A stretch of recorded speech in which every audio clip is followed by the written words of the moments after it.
Repeat 33,000 kilowatts की electricity का power वो क्रेन से उतर के इनके शरीर में, इनके बॉडी में जाके लगा। ये पूरे जल चुके थे, ऑलमोस्ट खत्म होने की स्थिति में थे। वहाँ पे डॉक्टर ने कोई भी गारंटी देने से मना कर दिया। पास्टर जी को अपने प्रेयर में रखा, अपने प्रार्थनाओं में रखा। उन्होंने यही कहा, परमेश्वर पर भरोसा रखो। अगर कोई भी उसे देखता तो शायद यकीन नहीं कर पाता कि ये ब्रदर आज हमारे सामने इस तरह जिंदा खड़ा होगा। मैं यही कहूँगा, परमेश्वर सच्चा परमेश्वर, सबको अच्छा करने वाला परमेश्वर है।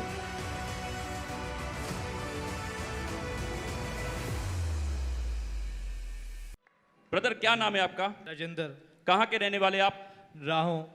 क्या गवाही इनके जीवन की? बहुत अद्भुत टेस्टमनी है। हम राम भाई से सुनना चाहेंगे, क्या गवाही इनके जीवन की? जय मसीह की सारी कलीसिया नो, जय मसीह की पापा जी मम्मा जी नो। मैं मुंबई से आज इस ब्रदर की गवाही देने आया हूँ। ये ब्रदर राहों से है। मैं इन्हें आज से पहले कभी जानता नहीं था, ना ही मैं इनके परिवार से कभी मिला था, क्योंकि मैं मुंबई में रहता था, ये यहाँ पे रहते थे। मैं चर्च में मीटिंग्स अटेंड करने आता था, पाशा जी से मिलके वचन सुन के शिक्षा पाके चला जाता था। ये बात पिछले साल जनवरी 2021 की है कि परमेश्वर ने मुंबई में मुझे किस तरह अपनी महिमा के लिए खड़ा किया और इस ज़रूरतमंद परिवार के लिए मुझे उन्होंने वहाँ पे तैयार रखा। जब इनके परिवार पे वो एक क्रिटिकल कंडीशन आई थी, सिचुएशन आई थी, तो मैं बताना चाहूँगा जनवरी 2021 में मुझे पास्टर जी के टीम से फ़ोन आया था कि हमारे टीम के किसी मेंबर के फैमिली मेंबर का मुंबई में क्रिटिकल एक्सीडेंट हो गया है। तो पास्टर जी ने कहा है आप प्लीज़ जाके पता करें कि क्या हुआ है और हमें स्टेटस दें। तो अगले ही दिन मैं इनसे मिलने ऑफिस से वहाँ चला गया। तो वहाँ पता लगा कि ब्रदर काफ़ी टाइम से मुंबई में आके एक मेट्रो प्रोजेक्ट पे काम कर रहे थे। ये वहाँ पे एक एज अ क्रेन के ऊपर हेल्पर का काम करते थे।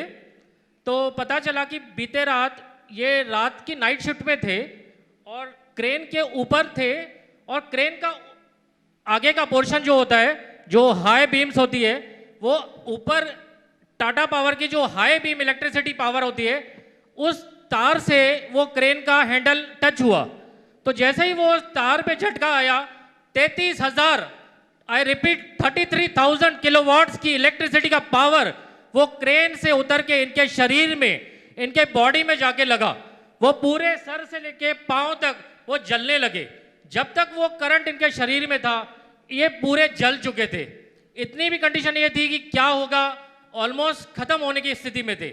जब करंट बंद हुआ, भाई को ताबड़तोड़ हॉस्पिटल ले जाए गए। मैं वहाँ पे उस समय नहीं था, पर जो इनके रिलेटिव्स से एक आध जो के जीजा वहाँ रहते, उन्होंने बताया। तो पहले 2-3 हॉस्पिटल्स में इनको एडमिट करने से भी मना कर दिया था। परमेश्वर के अनुग्रह से लास्ट के एक हॉस्पिटल में जब इनको एडमिशन मिली, वहाँ पे डॉक्टर ने कोई भी गारंटी देने से मना कर दिया। उन्होंने कहा हम एडमिशन ले लेंगे, पर आगे जो होगा वो आप इसके लिए कंडीशनल फॉर्म साइन कर दीजिए। इन्होंने फॉर्मेलिटीज़ करके अंदर एडमिशन करवा ली, और उसके बाद डॉक्टर ने कहा बॉडी पूरी तरह जल चुकी है, हम रिकवरी के लिए कोई भी गारंटी नहीं ले पा रहे हैं। मैंने अगले दिन पास्टर जी को हॉस्पिटल से सारी फोटोज़, वीडियोज़, इनके शरीर पे जो भी घाव थे सब शेयर की। पास्टर जी को अपने प्रेयर में रखा, अपने प्रार्थनाओं में रखा। उन्होंने यही कहा, परमेश्वर पर भरोसा रखो और समय आने पे सब कुछ अच्छा होगा, हार मत मानो, और God time is the best time. घाव इतने थे अंदर और बाहर से, पूरी तरह का जख्मों से भरा हुआ शरीर मैंने अपनी आंखों से देखा था। सच में अगर कोई भी उसे देखता तो शायद यकीन नहीं कर पाता कि ये ब्रदर आज हमारे सामने इस तरह जिंदा खड़ा होगा। सच में अद्भुत है उसकी महिमा। तो और उसके बाद फिर क्या हुआ भाई, बताएं आगे गवाही को। तो इसमें ये बताने वाली बात ये थी कि ब्रदर ने भी कहीं पे भी हिम्मत नहीं हारी। इनके ऊपर इतने घाव आए थे, पर दर्द से कराते हुए भी इन्हें परमेश्वर को और उसके वचन को नहीं ठुकराया इन्होंने। और इस भाई से भी पूछना चाहेंगे, इतनी इनकी हालत गंभीर बनी हुई थी, उस समय आपके रिश्तेदार क्या कहते थे, कि आप क्या कहते थे प्रभु के बारे में? वो बोल रहे थे कि तूने धर्म परिवर्तन किया है, इसलिए तेरे साथ ऐसा हुआ। वो आपको कहते थे कि तूने यीशु मसीह को अपना लिया है, इसीलिए तेरे साथ ऐसा हुआ। हाँ, मगर यीशु मसीह जीवन बदलने वाला परमेश्वर है। वो हमें फिर से कदमों पर खड़ा करने वाला परमेश्वर है। उसने कहा मैं तेरे जीवन में काम करके दिखाऊंगा। और आज भाई देख सकते हैं कितना तंदुरुस्त है, कोई इनको देखकर कह नहीं सकता कि इतना बड़ा इसके साथ हादसा हुआ। सुनेंगे अद्भुत गवाही को, आगे बताएं भाई। हमने हॉस्पिटल में यही कहा था, स्टाफ वगैरह जब इसको क्रिटिसाइज करते थे कि आपने प्रभु यीशु को अपनाया, इसके लिए आपत्ति आपके ऊपर आई है, हम यही कहते थे अगर उसने किया नहीं है तो उसने बचाया ज़रूर है, उसने बचाया है, आज इसके लिए वो सामने खड़ा है। हॉस्पिटल वाले भी तारीफ करते रहेगी कि सच में इनका परमेश्वर इनको बचा रहा है। और धीरे धीरे करके 1 साल 3 महीने के बाद ये पूरा ट्रीटमेंट चला। जनवरी 2021 से लेके मार्च के 2022 तक इन्होंने अपना समय हॉस्पिटल में काटा। तो धीरे धीरे मैं जब बीच में चर्च में आता था, मैं बादशाह से मिलके जाता था, उनके अपडेट देता था कि राजेंद्र के कंडीशन में क्या सुधार आया है, क्योंकि घाव अंदरूनी थे, भरने में टाइम ज़्यादा लग रहा था। और इसी दौरान डॉक्टर्स ने कहा कि नहीं, जो जहर शरीर में काफ़ी फैल गया है वो उसकी वजह से इनका एक हाथ और एक पाँव हमें निकालना पड़ेगा। दुखद की बात थी, बट फिर भी हमने आशा नहीं छोड़ी और परमेश्वर ने हमें हमारा भाई वापस दिया। वो सबसे बड़ा अनुग्रह था उसका, इस परिवार के लिए भी वही है, सच्चा गिफ्ट था। तारीफ करे परमेश्वर की। बाइबल में लिखा है जब अय्यूब के ऊपर दुख आया तो उसने कभी परमेश्वर का इनकार नहीं किया, वो खड़ा रहा, अड़ा रहा। अपनी बीमारी में भी उसकी पत्नी कह रही तू अपने परमेश्वर को कह कि तूने मेरे साथ ये क्या किया है, मगर उसने कहा जिस परमेश्वर ने हमें सुख दिया है, अगर वो थोड़ा सा दुख दे दे तो क्या उसे हम छोड़ देंगे? वो परमेश्वर हमें कभी नहीं छोड़ता। तारीफ करे जोर से परमेश्वर की, जोर से। और इतनी ज्यादा हालत खराब थी, मगर हम सब जानते हैं कि परमेश्वर के दास और परमेश्वर की दासी हर रोज इस भाई के लिए प्रार्थना करते थे, क्योंकि वर्ड तो पहले ही इस भाई को मिल चुका था कि सब कुछ परमेश्वर चंगा करेगा। God time is best time. तारीफ करे परमेश्वर की, तारीफ करे। उसके बाद फिर क्या हुआ भाई? तो धीरे धीरे मैं बीच बीच में हॉस्पिटल में चक्कर मारता था, जैसे जैसे डॉक्टर से मिलता था। डॉक्टर ने पहले दिन पे ही जब मेरी मुलाकात हुई थी, उन्होंने मुझे यही कहा था कि ये बच कैसे गया है। मतलब इस कंडीशन में जो भी पेशेंट आता है वो नहीं बचता है। 100% केसेस में जान चली जाती है, पर हमारे परमेश्वर की वजह से पहला केस था उस हॉस्पिटल का जहां पे जल के भी बंदा खड़ा हुआ था, वो डॉक्टर के अद्भुत वर्ड से। वो तारीफ करे जोर से परमेश्वर की। और इस भाई से पूछना चाहेंगे, जब आप बेड पे थे, आपके साथ इतना बड़ा हादसा हुआ, तो कैसा अंगीकार था, क्या सोचते थे उस समय, आप क्या कहते थे अपने मन में?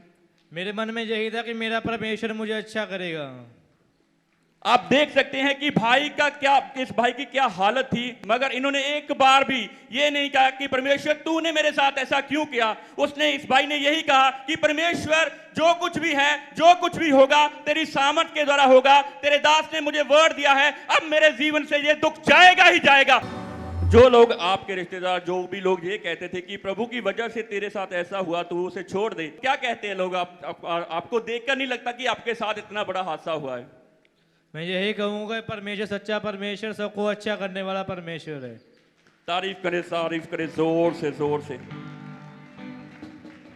अब आपके जख्म पूरी तरह से ठीक हो चुके हैं। हाँ जी। कोई आपकी बॉडी में पेन नहीं होता, नहीं कोई आपको दिक्कत नहीं है, नहीं पूरी तरह से परमेश्वर ने आपको चंगा किया। हाँ जी। तारीफ करेंगे जोर से परमेश्वर की, जोर से।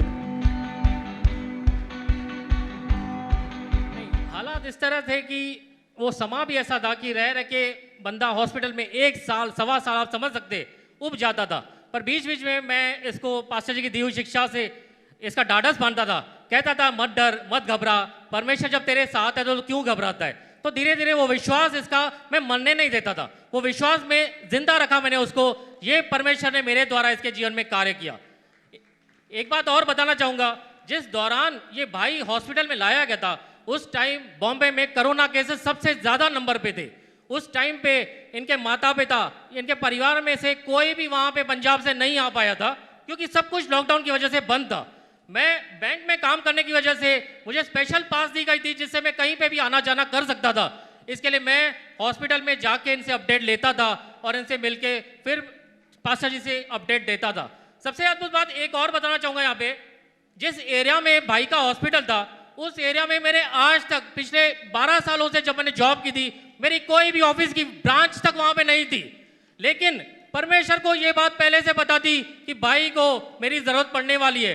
उन्होंने मुझे 2019 में ही जहाँ पे ब्रदर का हॉस्पिटल था, वहाँ पे मुझे न्यू जॉब दी थी, ताकि मैं वहाँ पे उस टाइम में खड़ा रह सकूँ।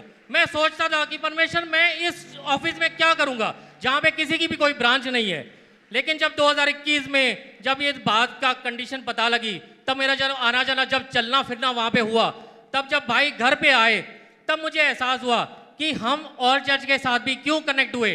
परमेश्वर का इसके पीछे क्या वजह रही होगी। हम इतनी दूर बॉम्बे से यहाँ तक आते हैं किस लिए, क्या है, वहाँ पे इतनी सारी चर्चेस है, हम कभी कनेक्ट नहीं हुए। यहाँ पर आने का एक अलग मकसद था जो कि भाई ने हमें दिया, परमेश्वर के अनुग्रह से मुझे मिला। और 2021 में पूरे साल भर मैंने रह के इनके साथ इनकी जो भी परमेश्वर के द्वारा उपलब्धियां पाई, जो मदद कर पाया मैंने मदद की। इनके ऑफिस में बात करके जो भी कागजी वर्क था वो मैंने करवाया। आज भाई की लाइफ टाइम पेंशन भी चालू हो गई है ताकि उनको आने वाले जीवन में कोई भी कमी पेशी ना रहे।